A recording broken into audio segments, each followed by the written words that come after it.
Uh, I will say only some words on Professor Kuromiya, who is the first speaker. It is no need to present him here because he is well-known and recognized expert in the Eastern European history, in the history of the Soviet Union, and especially in the problems of Promethean movement.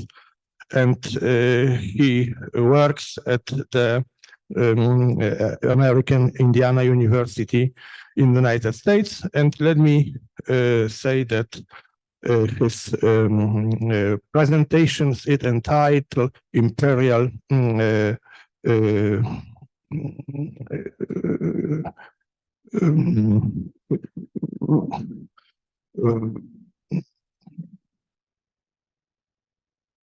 nie mogę przeczytać tego. Vostokom and Russia's imperial rivals in the East. Yes, please. Thank you very much for the introduction. Yes, I'm going to talk about Russian imperialism in the East. Now, it's debatable whether Russia is a European state or not, but there is no doubt about it being an Asian Pacific power, just as the United States is not only an Atlantic power, but also a Pacific power. So I think it's important to take into consideration the Asian Pacific dimensions of Russian imperialism when we talk about Russian imperialism. So it's not just Europe, it's not just about Central Asia. So I'm giving you a different sort of perspective. Now, when we look at Russia's expansion, yes, it took mainly in Asia.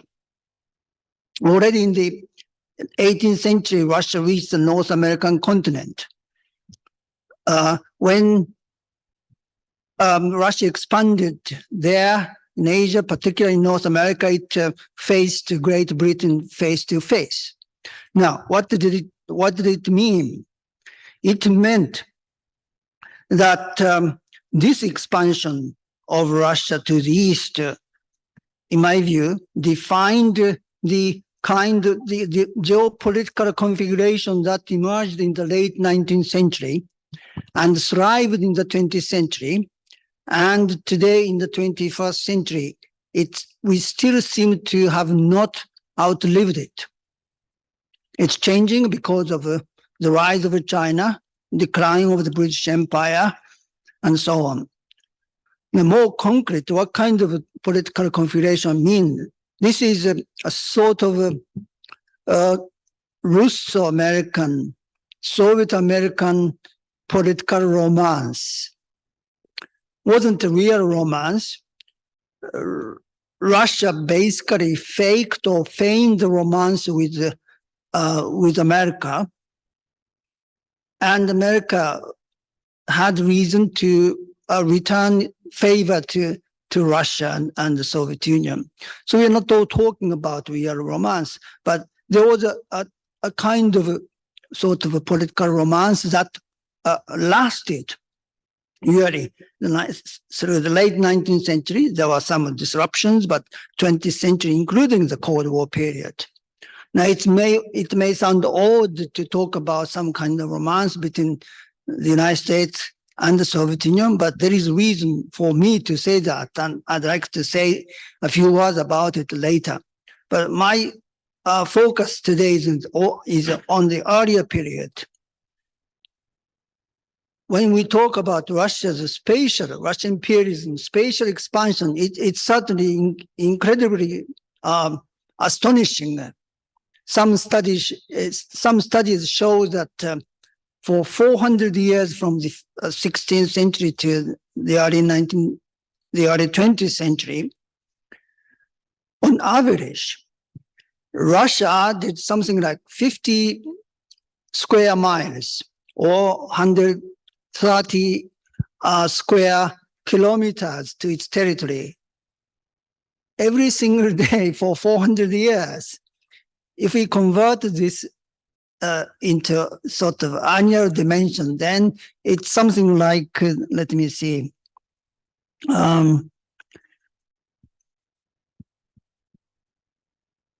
something like 18,000 square miles or 47,500 square kilometers every year for 400 years. This is more or less the size of Estonia and Slovakia for almost 400 years every year. So you can imagine the degree of Russia's spatial expansion during the 400 years of existence since the 16th century to the 20th century. Even so, the Russian Empire was smaller than the British Empire.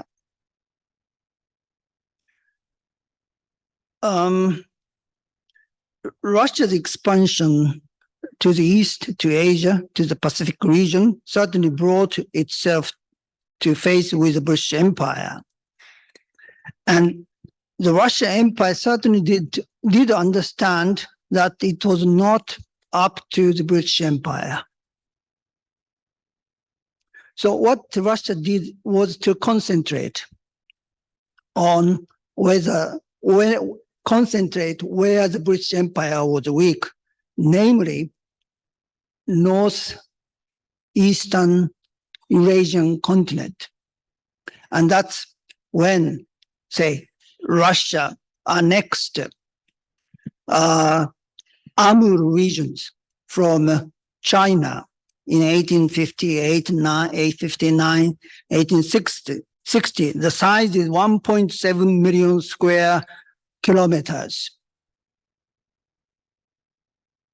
Russia did it even without military forces. It's just a threat of force, threat of use of force. Russia grabbed such huge territory. Professor Bassin's book discusses this in very interesting way. And then Russia renamed Chinese city on the coast of the Sea of Japan, Haishinwai, Vladivostok. Basically, yeah, I say Vladivostok. So Vladivostok basically conquered the east.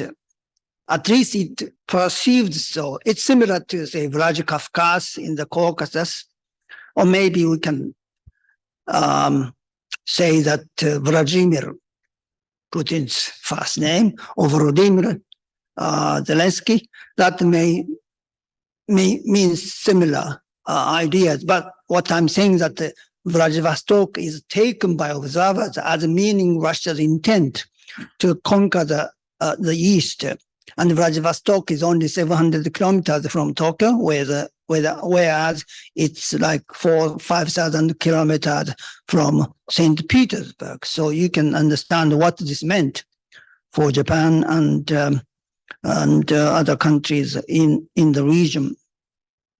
I mentioned that Russia understood that it was not up to the British Empire. Indeed, Russia gave up Alaska to the United States. Probably this is the only occasion when the Russian Empire voluntarily gave up its territory. It feared that Alaska was untenable against a possible, say, attempt by the British Empire. So instead of giving up, instead of having Alaska taken by the British Empire, it decided to sell it to the United States. Russia, as I said, faked sort of romance with the United States by saying that America is a country that Russia could love. Well, America was a democratic country, whereas Russia was an autocratic country. Where does that romance come from? It's entirely purely political. In other words, the United States was against the colonialism of European powers. That meant that Russia could use the United States against the European powers. Almost all of them were represented to one extent or another in China. China was being divided up.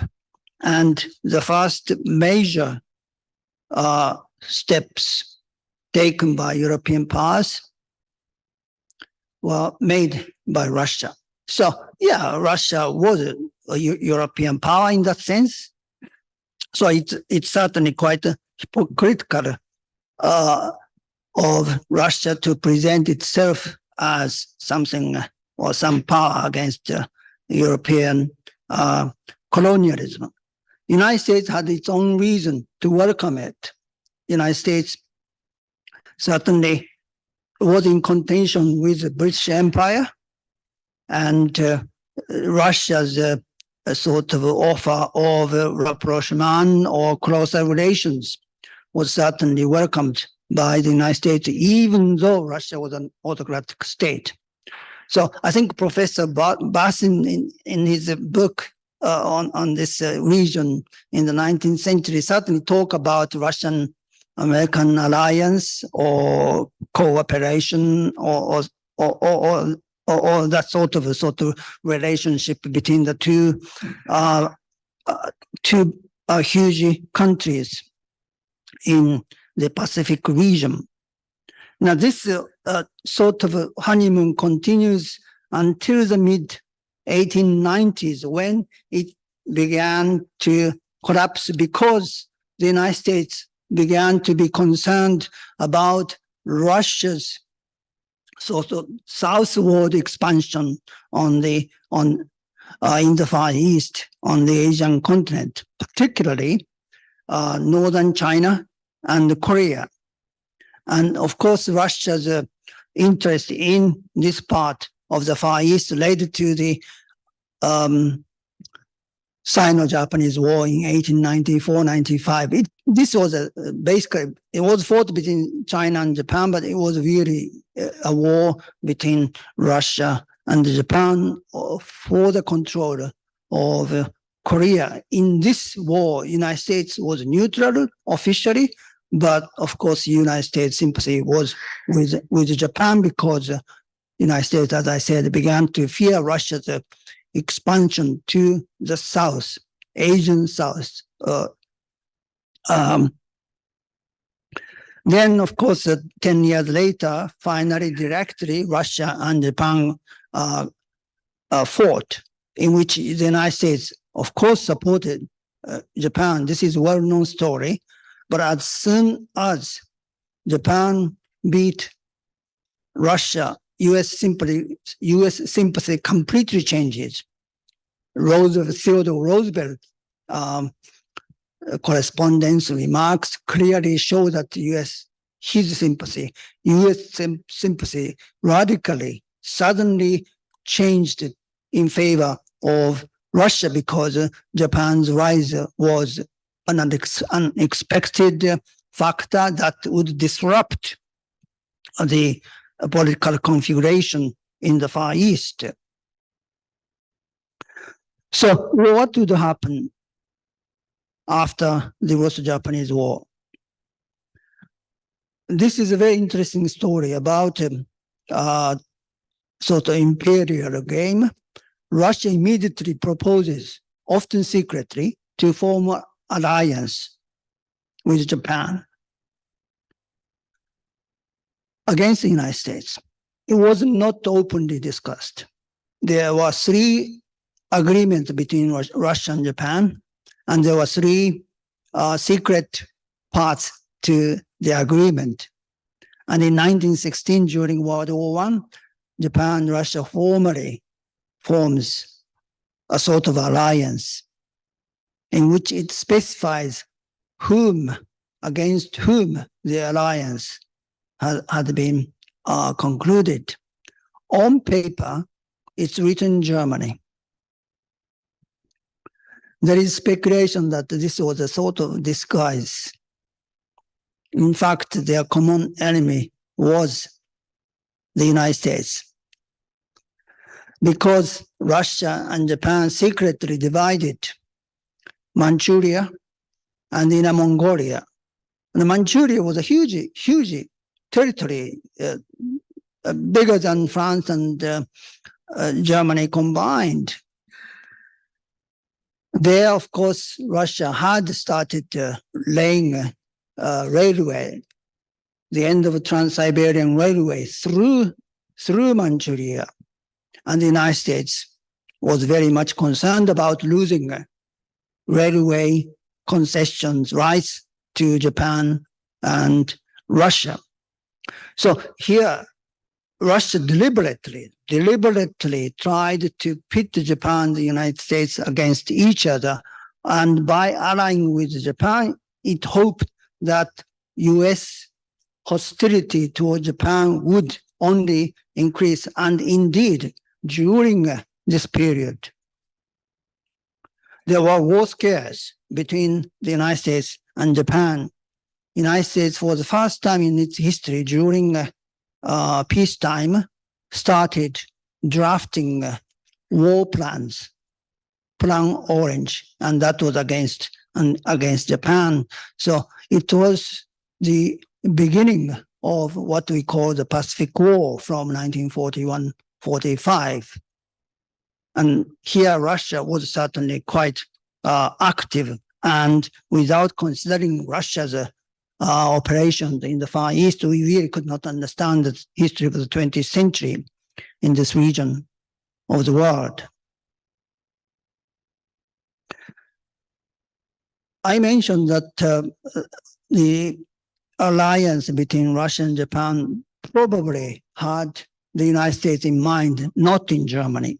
In World War I, all these countries, Russia, Japan, the United States, Britain, fought on the Entente side, on the same side. In 1917, the Russian Revolution takes place.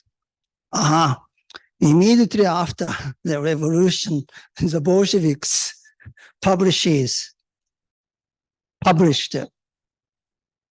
the secret agreement between Tsarist Russia and Japan with a sensational title that they, the Tsarist government and Japan, had the United States in target as an enemy.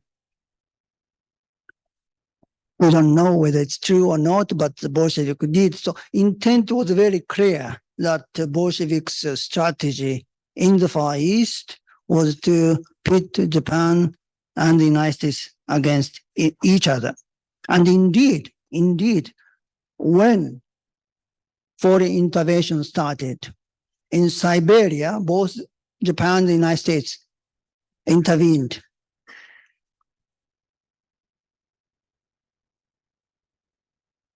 Strangely, the Bolsheviks welcomed the United States intervention because the Bolsheviks had hoped that the United States would intervene against Japan.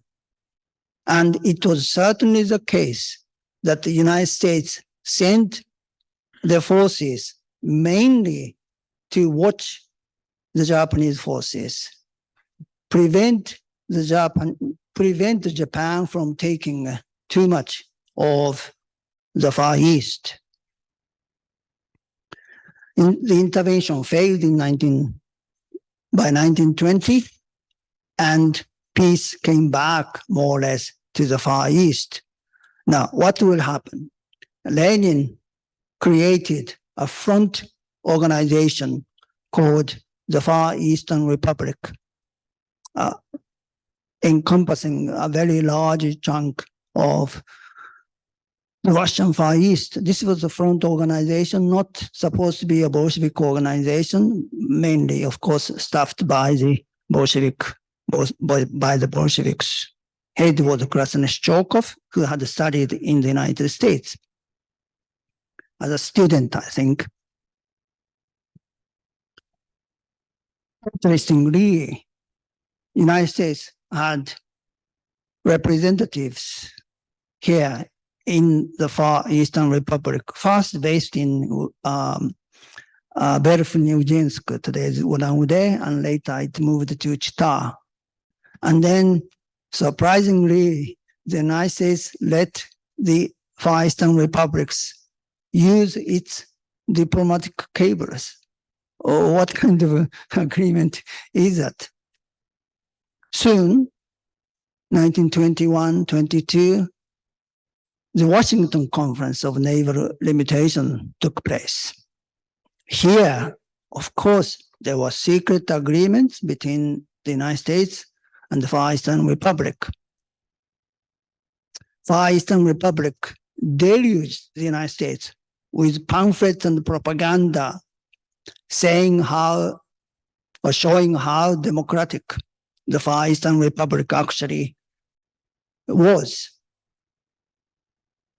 The United States and the Far Eastern Republic exchanged intelligence information, and that led to the debunking of Japanese imperialist aspirations in the Far East, and Japan in the end was forced to withdraw all military forces from Siberia. And this conference also ended the Anglo-Japanese alliance of 1902. So it certainly was a great sort of setback for Japan. But what's important here is this. There was a sort of Soviet-American alliance forming here. Now, Professor Novak wrote this huge book called Zdrada Zahod, first betrayal of the West, appeasement. This is 1921 Soviet-British rapprochement. So I would say that this cooperation between the Bolsheviks and the United States in 1921-22 would be called Druga Zdrada Zahod. This may be an exaggeration, but it's not really an exaggeration, because as soon as the Bolsheviks got what they wanted, they disbanded the Far Eastern Republic and absorbed it to the Russian Soviet Republic. And almost certainly, whatever secret agreements the Bolsheviks and Washington had made were not honored by the Bolsheviks. And that's why the United States did not recognize Moscow until 1933, whereas Britain did in 1924, Japan did in 1925, and so on. So this sort of alliance, cooperation, resumes in 1933 when FDR comes to power. I discussed this earlier, perhaps at the June conference, so I'm not going into detail on this matter. But there was a strong, really strong cooperation, and this is not a good, proud part of American history. Then, of course, the Cold War starts. Of course, this was not Soviet-American alliance, but what happened is that whatever tension, whatever conflict existed, the United States and the Soviet Union maintained a relatively comfortable, stable, strategic partnership to the exclusion of other powers. Suddenly, the British Empire declined, and there were only two superpowers, the United States and the Soviet Union. So they maintained a relatively comfortable, stable relationship. This, of course, broke down in 1991. And today, what's happening is an interesting thing to consider, because we don't know what will happen to Russia's war against Ukraine. But this is what I think. The United States still has an illusion of this old stable relationship with the superpower, the Soviet Union. China's rise is a problem. So Russia uses two tricks to give the United States an illusion that the old stable rivalries partnership can be a very good thing even in today's changing world. Two tricks. One is, of course, the blackmailing the world with nuclear weapons. The other one is blackmailing the US with the rise of China. So United States doesn't seem to want Ukraine to win. In other words, the United States does not want Russia to be beaten in this war. Of course, the United States does not want Russia to win. So it's sort of maintaining this delicate balance and still trying to cling to the old illusion of bilateral sort of partnership to the exclusion of China. So what I've said here is that this strange sort of romance, partnership, cooperation formed in Asia, in the Pacific region in the 19th century with some disruptions, with some changes, but somehow this seems to be continuing up to today. In that sense, we needed to understand what happened between Russia, Great Britain, and the United States in the 19th century in the Pacific region. Thank you very much.